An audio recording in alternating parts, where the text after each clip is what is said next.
Layup.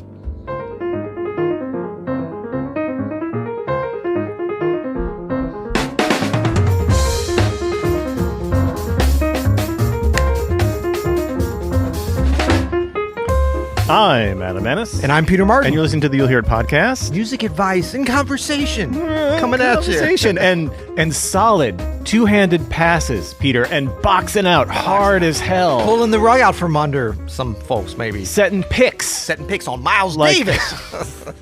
We're doing all of it. I love the title of today's episode is Bill Evans. Are we committing to that? The Larry Bird of jazz. Is Bill Evans the... Okay, there it is. It's controversial. It's fun. It's lighthearted. We love... And there's a little bit of truth in it, too. A couple of things, just to start. Obviously, we love jazz. Yep. Obviously, we love Bill Evans. Yep. Obviously, we kind of love Larry Bird in the NBA because we're including. Why does Larry Bird have to be kind of love? We love everything else. Well, I don't really know a lot about. I'm going to be honest. That was a little before your time. I don't know a lot about Larry Bird. I don't know a lot about basketball other than. Let me just give you a quick. I watch the playoffs every year. That's the kind of fan I am. Let me give you some, because I do remember seeing Larry Bird playing in the '80s. On NBC, Boston Celtics versus the Lakers, Showtime Lakers.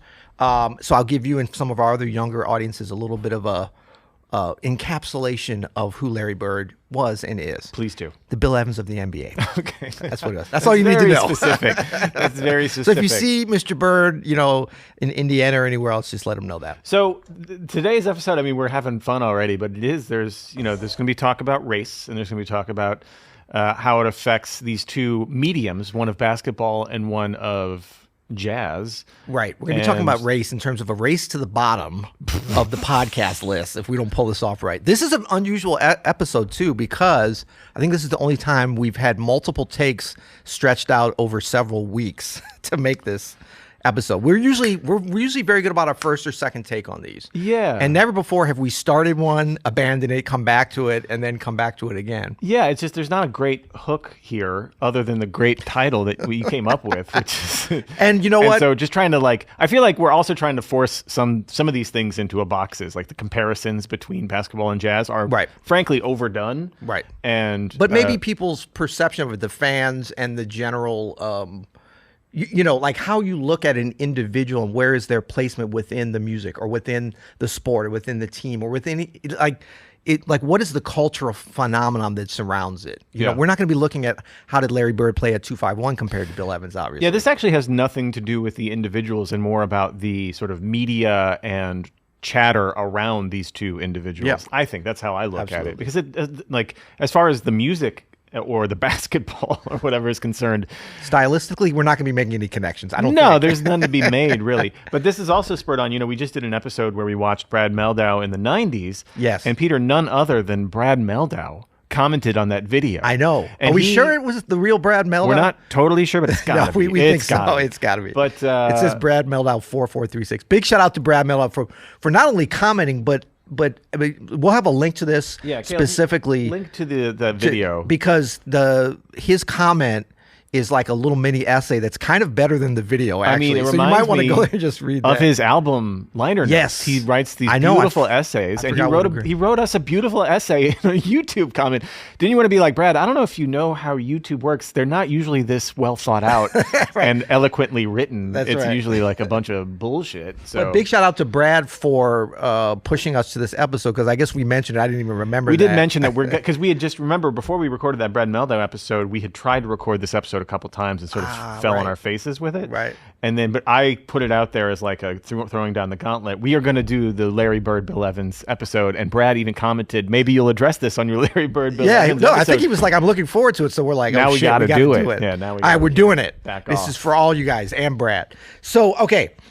I'm just going to kind of throw out my thesis on this. Okay. Is that cool? And then, you can throw out yours. We can see if we're in alignment. This is, we don't have an agenda here outside of to have some fun, but also maybe to, pull people together. Hopefully we're not here to divide or make any judgments or anything, but Bill Evans, incredible jazz pianist. I think that's kind of, indisputable, saying, right? One of the amongst greats, pianists, right? Now, in terms of any musical artist, I would never say it's indisputable that they are the greatest or even great, because some people might hear them and be like, that's boring. That sounds like lounge music, or I don't like that, which is a totally valid thing. Yes, but you can't one thing you can't deny with artists who are now passed away. Bill Evans has been passed away for 40 years or more.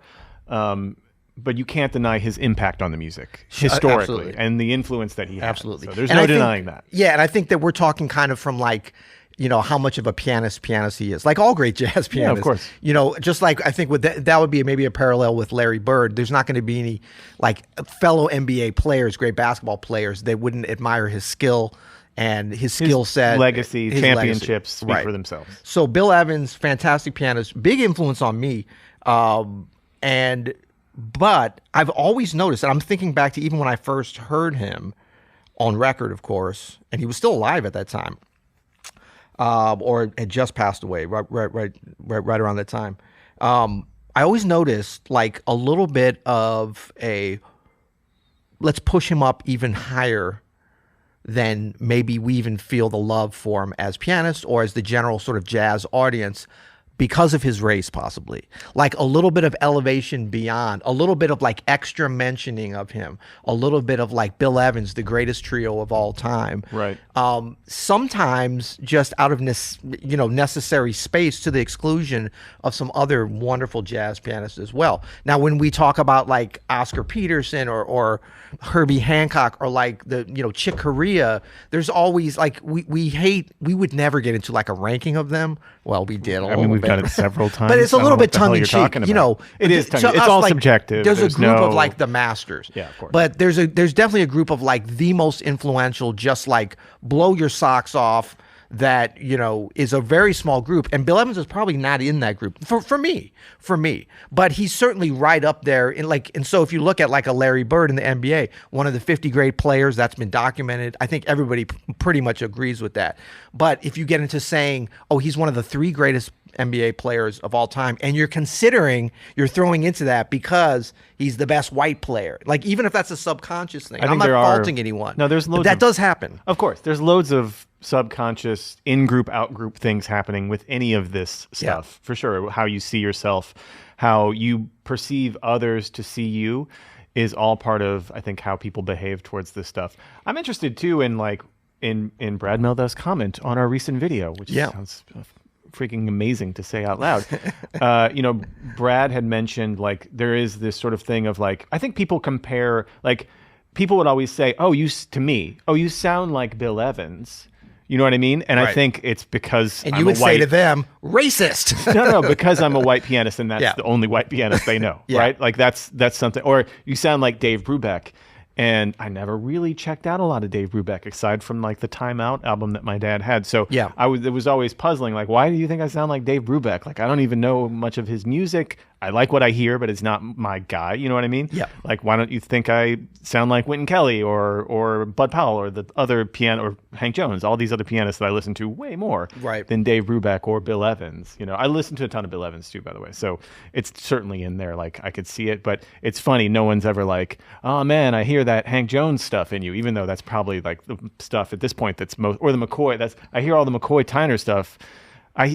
Musicians will say that, but like sort of the general public, I think they see white pianists and they equate. And even actually, it's funny that Brad Mehldau mentioned that because I think a lot of pianists who are younger than Brad Mehldau are like, it's like Brad Mehldau, Right. But he's probably gotten the brunt end of it. From that end, from 2 different generations now.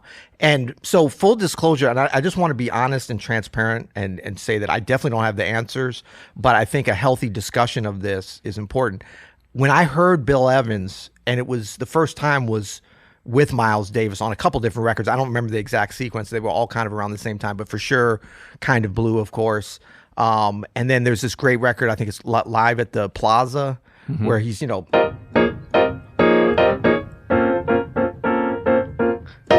great intro on Love for Sale. Love for Sale, yeah. So or maybe it's Green Dolphin, one of those. Sorry.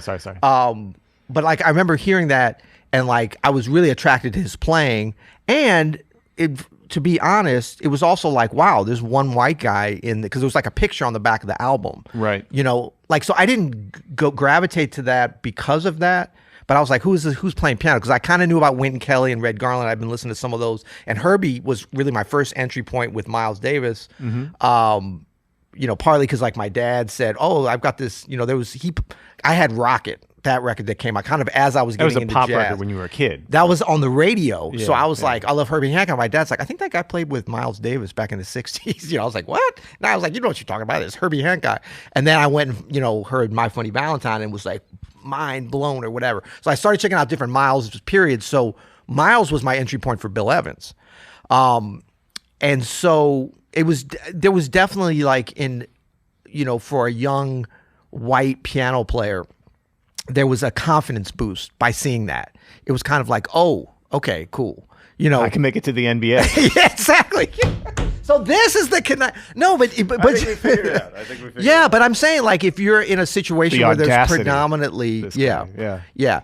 Now the other side of this, which I think is very interesting. I mean, that's just sort of a side note that I think almost everybody goes through on some level, if it's race or religion or gender or identity or whatever. Gender's a heavy one for this too. Yeah, and I think we should be honest and like talk about that. But there is another side to it. I think with the fandom wanting to be like, oh well, our tribe can, the white players can do really good. Stan Kenton, Bill Evans, like you hear certain names, and I remember even at the time I was like, I felt weird because I was like, I don't like some of that stuff as much. Yeah. And then like once I heard this stuff with Bill Evans, live at the Plaza, and I went down this thing, and then I heard like live at the Village Vanguard, the trio, because somebody was like, one of my mom's friends actually, who knew she actually knew Bill Evans when he came to St. Louis and played, I think it was like 82 at the chapel at Wash U, the big not Whitaker Hall. Anyway, it was kind of a famous concert. It was the last time he used. The Bill played here. Oh yeah. Oh, I talked to Graham Chapel.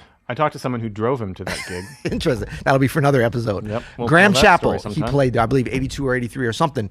But she told me, she was like, oh, you got to listen to Live at the Village Vanguard. And that was sort of, I mean, it still is known as kind of that trio, is one of the great trio, and it is one of the great trio records of all time. I remember when I heard that, I was like, that's not the Bill Evans I like. Yeah. I was like, the style of it. Now, over time, I came to appreciate that more. But that was never like a huge influence on me. But I'm really glad that I didn't get on a thing of like Bill Evans, oh my God, he's so great. He's like the Larry Bird of jazz. Let me like take a deep dive. I was still like in that a little bit innocent time of like, just what stuff did you on a visceral level react to when you heard? Because Miles was I started to realize, I was like, well, Miles, as you go through the different recordings, had all the cats with him at different times. Yeah. And then I noticed, I was like, wait, McCoy Tyner, I'm hearing about this guy, but I'm trying to find McCoy on a record with Miles Davis, and I couldn't find that. So I was like, oh, McCoy must not be very good. Oh. Yeah. I mean, I'm just, it's you're a kid. No, that's the thing. But then when I heard McCoy on a Wayne Shorter record, I think it was Speak No Evil, not Speak No Evil, it was something, maybe Juju. Anyway, I can't remember when I first heard it. I was like, oh, and then that led me to John Coltrane, and then I'm like, McCoy off the charts, It's funny, man. The whole identity of this, and like, so first of all, it's totally natural to when you see someone who looks like you to be like, oh, that could be me. I mean, this is why representation is so important, and I think it's so funny that it's like, a lot of people can't see that. So jazz is a perfect example of where, at least in America, the sort of sense of representation mattered is totally flipped. Yes. Where like the people who are most prominent in the jazz field aren't white, right? And then there are a lot of white people who get very like bristled by that. Yeah. Like their feathers get bristled. And bristled too. Bristled? They get Brussels ruffled. sprouts. I mixed ruffled and bristled. They get rough bristled.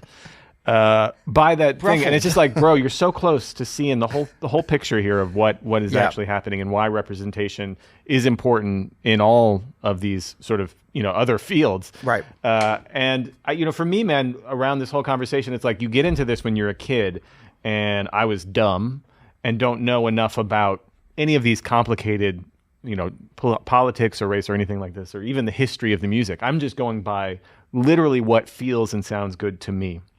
And then you fall in love with these certain sounds. Yep. And then once you start digging deeper into the history of the more complicated, and we probably have people around the world who are like, what are you guys talking about?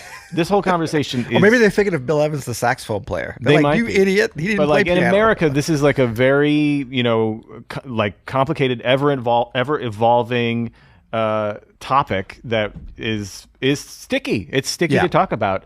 And especially around this kind of stuff, especially for, a white jazz musician to talk about. But it is something that I think you just have to remain open, curious, and like keep finding out as much as you can about you know, even though it's like too late, like I'm already in and in love with it, there's nothing I can do to change my participation in this whole sphere. Like it's in me. It's part of me. You know what I mean? Well, I think, and so like you have to then just like do your diligence and see how we got to where we are with this, and then just be open to how things evolve, and then like just, you know, play from your heart as it goes. You know? Absolutely. And I think that, you know, one thing that I do has always made sense to me, and I think, you know, Nicholas Payton, probably better than anybody, certainly of our generation, has really spoken to this and explained it and lived it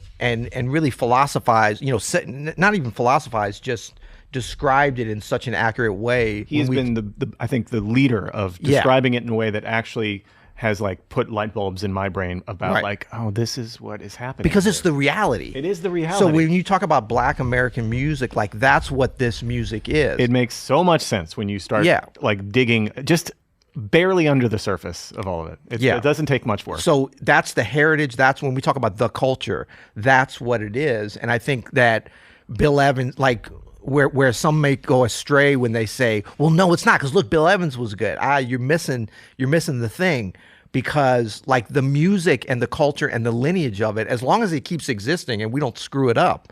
And look, you know, this podcast that we're talking about, this is a perfect chance to screw it up. So I would just say that like my approach and my love for this music, and hopefully, you know, this hasn't changed, you know, certainly gotten smarter and evolved since I was 15 years old. But the closer I can stay to that time when it's just like, man, I love this sound. This is what is the sound that has and it was known as jazz then. But if it had been known as BAM, as Black American music at that time, it wouldn't have made a difference to me, and it would have better explained kind of what it is, you know, what the thread is. Yeah, but it's kind of like anything with marketing. Like naming is important, but it kind of does. It matters and it doesn't matter, because at a certain point, people will like if you call a really cool new electric car that you want to make that's $100,000. If you call it a banana and it's only yellow, people will be like, well, that's a stupid name, but it is yellow, whatever. At a certain point, they won't even make the connection. There's a banana.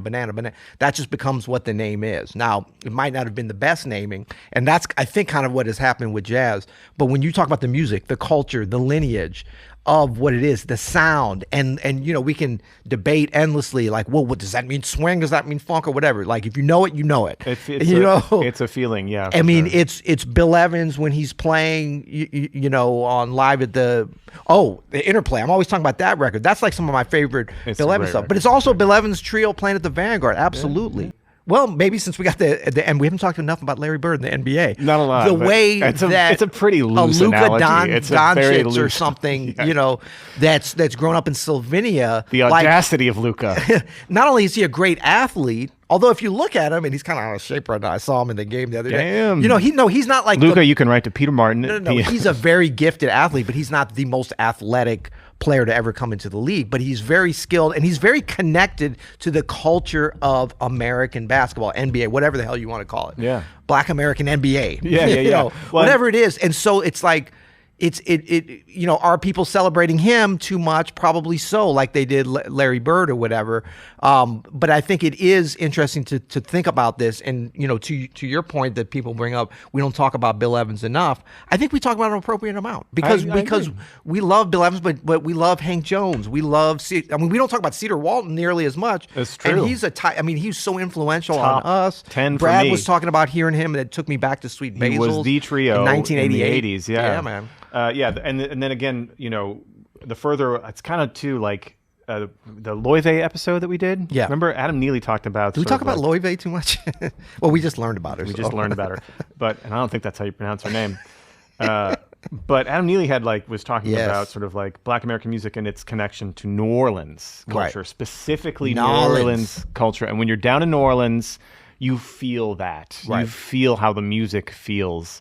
And I think, again, bringing that back to Nicholas Payton, like that culture is still, I think, sort of like where we should look for leadership, for the music, for the way it feels, for the history of it. It all started there and is still sort of like pulsating out of that place. You know what I'm saying? So there's a couple things that came to mind, and I sort of found them, and we'll just sort of put these as reference points. I remember reading this. Ethan Iverson, shout out Ethan, who's a great writer and a prognosticator about the music as well, had a thing about Bill Evans at the Bohemia, which is like kind of a bootleg thing or whatever from 1958. But it was basically when Red Garland was still in the band, John Coltrane, Paul Chambers, Philly Joe Jones. And that might have been the same band and around the same time as Live at the Plaza that I was talking about. Yep. And so Bill Evans definitely did some playing. I don't know if he was subbing. I don't know what the whole story was. But I love the way Ethan Iverson says, my favorite Bill solos where he is swinging, in quotes. Yeah, I know. Probably remain. But like Ethan kind of has a demarcation between like swing Bill Evans and other times, and gets into that and why it is.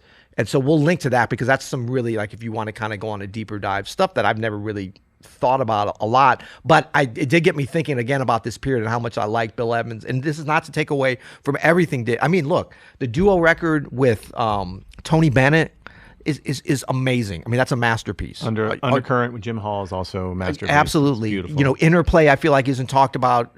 I wouldn't say isn't talked about enough. It's just all it's all good. Waltz you know what for I Debbie mean? is one of the great compositions of the early 60s. Absolutely. Yeah. One of the great jazz compositions, jazz standards, For sure. And so, but I don't think there's anything wrong. I love this idea of like the swinging period of Bill Evans. But it also brings the question, and we'll link to two different Ethan Iverson. This one's kind of short about the Bohemia, but also his interview with Nicholas Payton, which I highly recommend. It's a long read. Yeah. But it's a good read. It's a great read. Now, I mentioned in there a few times, that's not why I'm saying to read this. I'm saying more about the Bill Evans stuff because Ethan and Nicholas kind of addresses that a little bit. Brings up an issue that Miles Davis said in his autobiography, or at least hinted at, and that was whether or not Bill Evans did enough to stay connected to the culture, or like did he go off and then like form a white trio and just do that forever? And that's a controversial kind of thing, but I think it is something that that folks that want to really explore this should think about. Because it would kind of be like, did Larry Bird like go and form his own league? You know what I mean? Analogies too. It's hanging on by a thread. Okay, sorry. But I'm trying to pull it back. We have it in the title. We haven't talked enough about Larry. Do you know where Larry Bird is from? Indiana. What town? Come on. French Lick. French Lick. Did you just make so that European yet so nasty? Is that a gelato flavor? What is that? I don't know. I don't know. It's a establishment in the Saint-Denis neighborhood of Paris that's open from 11 p.m. till 4 a.m. I think. Peter, did we finish this episode? Did How we actually get through it? Caleb has not covered his face and run off in shame. So I think we did okay. No, I think these conversations are always good to come back to. It's a discussion worth having for sure. Absolutely. Till next time. You'll hear it.